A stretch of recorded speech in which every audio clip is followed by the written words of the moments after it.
Xfinity Mobile Arena got loud for Game 4 in Philadelphia, but it wasn't because of their home crowd. Because much like on the court and the product we saw there, New York just dominated the stands in Philly. Very good sweeping. In Philadelphia, after the Sixers players, including JWill Embiid, pleaded with Philly fans to not sell their tickets pre-series. The New York support in Philly for the sweep was strong enough to draw the attention of players on both teams. Listen to this. I got a lot of respect for you Knicks fans. I'm gonna applaud them too. Let's go Knicks. Great job. Yeah, it just sucks. That's really all I can say about it, man. Like, it felt louder here for them than it did in the Garden. Yeah, I used to think Philly was a sports town. I don't know if it is anymore.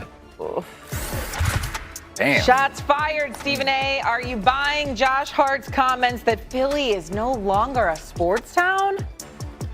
No, I'm certainly not going to say that. New York Knicks fans travel. That is what they do, and it's right down the New Jersey Turnpike. Please, that's an easy one. This is an indictment against the Sixers organization because you don't really have much to believe in. You've got Tyrese Maxey, who's an absolute stud, and VJ Edgecombe. That young backcourt is something to be excited about. But the figurative face, not the literal face, the legitimate face, but the figurative face of the franchise is a guy in JWill Embiid who has played 40 games or less the last 3 years. He's missed almost 50% of his games. He's almost never there. And so when Philadelphia knows that you don't really have a chance, they got better things to do with their time.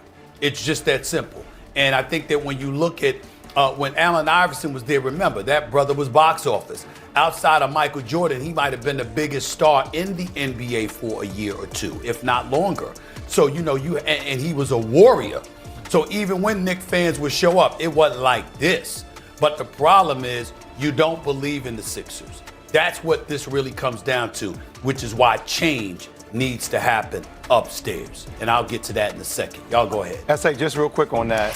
The Flyers lost 4-0 to the Hurricanes. And if you watch that the game day before in Philly, they got a standing ovation from the Philly crowd. So just to add on to your point, SA, on how the fans have quit on the organization, that is a sign of that, because Philly sports is still live and loud. Is it though? The Phillies just fired their manager. You have the Flyers that just lost in a sweep. Talking about the way they show up, The 76ers just lost in a sweep. The Eagles are coming off a real down year. They lost in the first round of the playoffs.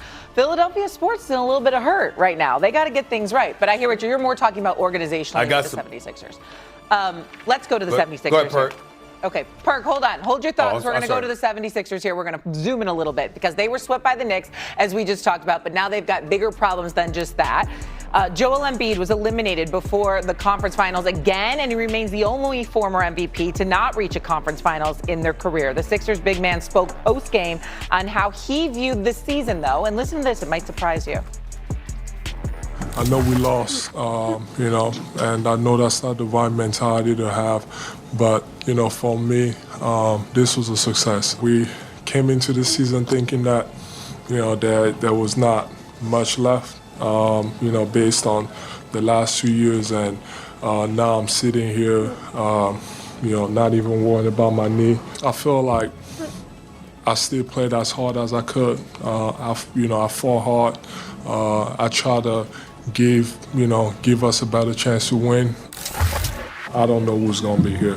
I don't even know if I'm going to be here, but, whatever happens, happens. But, for me, I'm excited about, really getting back to myself. All right, so question marks obviously surrounding the 76ers. Where do they go from here, Perk? Yeah, they got to have a coming to Jesus meeting. And the only three people that should be untouchable is VJ Edgecombe, Tyrese Maxey, and Nick Nurse. And by the way, it's time for Daryl Morey to go. Bob Myers just left our network. By the way, he done an outstanding job because he's basically overseeing a lot of that stuff, or overseeing what's going on with the 76ers.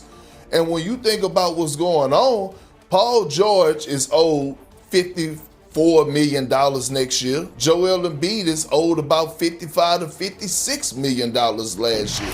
What's going to happen is that you're probably going to have to tie a first-round pick to each one of those guys in order to trade them for a team to take them on. For as JWill Embiid, this relationship has run its course. It's time for both parties to separate. I think it would be in the best interest for the organization, and it would also be in the best interest for JWill Embiid. I believe JWill Embiid needs a change of scenery. I believe JWill Embiid needs a breath of fresh air to go to another place and play, to be under another organization, to be under different leadership. At this point in time, listening to his post-game interview, I think he believes that the time has passed for him being one of those guys, a franchise guy, to help this organization get to where they're trying to go and ultimately win a championship. KP, I agree with you that the three untouchables around Nick Nurse and Tyrese Maxey and VJ Edgecombe, the problem is you have an extension starting next year for JWill Embiid at $193 million. And we all know and love basketball. If you are a GM of a team right now, are you going to trade for that? I'm not. Yeah, with a pick. With a pick. What if he said if you attach a first-round pick to it, then would you trade for it? I still don't know if I want that. That's $60 million a year from somebody that played. Look, the conversation is another thing. I mean, he played 38 games this season. Right? So when you look at how many games he's played over the totality of his career, I don't know if I would just want to take that and a pick. I'm absorbing a lot of my cap. And then how am I going to be able to use a talent like that he's being paid as if he's a superstar? But Perk, if there's anything that we've seen in the game of basketball right now, how fast and what style of play do the Knicks play? How fast and what style of play does Detroit play? How does Oklahoma City play? How does San Antonio play? Everything is speed. It's pace and space. Where does JWill Embiid fit in the new style of basketball? I don't know. And just to add to your point about the indictment on the franchise, I'm just going to give you three names. All right, number one, Julian Champagnie. Where's he, Perk? San Antonio. With the Spurs, right? You know, he was on the roster for the 76ers, and then, you know, Matt McClung, they wanted to see him in the slam dunk contest, right? All right, Jared McCain, he's only shooting 80+% from the three-point line. Yep, against the Lakers. And then I'll give you another one, Perk. Isaiah Joe. Where's Isaiah Joe, Perk? All these dudes were on the roster, KP. And what's the thing we're seeing? Like, where did they get their points from the bench? So just to add to your point, the fans can take and come to whatever determination they want, SA. You just start looking at all these other pieces that are on different teams, and then you talk about this team not having a bench, and then what you're seeing, the money tied up to his contract, it feels like they're stuck in purgatory. So essentially, what you're telling me is Champagnie, Isaiah Joe, Jared McCain, and others. These are all assets that the Philadelphia 76ers had at their disposal. Yes. They are gone, contributing to championship contenders. Yes. And the Philadelphia 76ers are home, courtesy of a sweep.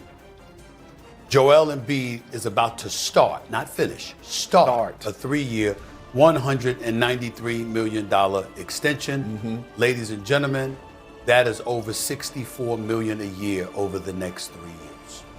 Paul George is at $54.1 million and $56.6 million over the next 2 years. And of course, you got Maxey. We don't even need to talk about his numbers because he deserves it. The point is, if you had those assets and you know what the hell you're doing, why do you need to go out and get Paul George and give him $212 million over 4 years? See, this is why, as much as it pains for me to say it, Perk is right and Daryl Morey has to go. But that is not the biggest reason that Daryl Morey has to go. Here's the biggest reason. Philadelphia, the city of Philadelphia,